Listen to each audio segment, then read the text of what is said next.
Now I'm hiking, driving around, sitting in photo blinds, crawling around in mud or on forest grounds just to create good content. And since I started this journey to become a photographer and filmmaker, I started to collect gear. And there's always this one question for me: what is the best lens?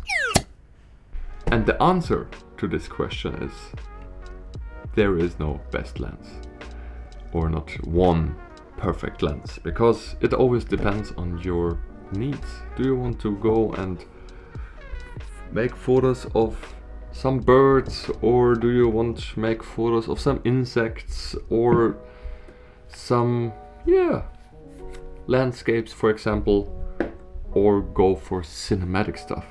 But if the world collapses, everything breaks down, and you have to choose the only lens you can take with you, what lens would that be? In my case, it would be this one. This is the Sony FE 28 to 135 millimeters f.4 as a maximum aperture and a minimum aperture of f.22.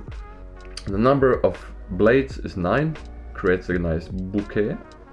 And because of the built-in motor, you will not have any problems with some lenses extending or whatever, because everything is built in and therefore perfect for gimbals.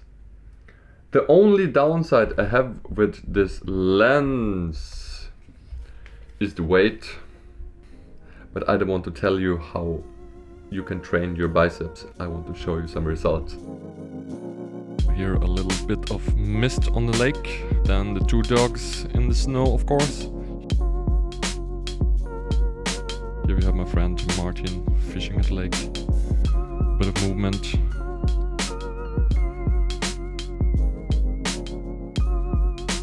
Some nature stuff. And yes, of course, Saxness. Gorgeous sundowner. And here are some animals. Some deer in the garden. Bit of water movement. And yeah, that's it actually. So I hope this video helped you a bit and gave you a small taste of this lens. If you liked that video, hit the like button, the subscribe button. And yeah, that's it. Guys, go out, shoot, be creative, and see you next time. Bye.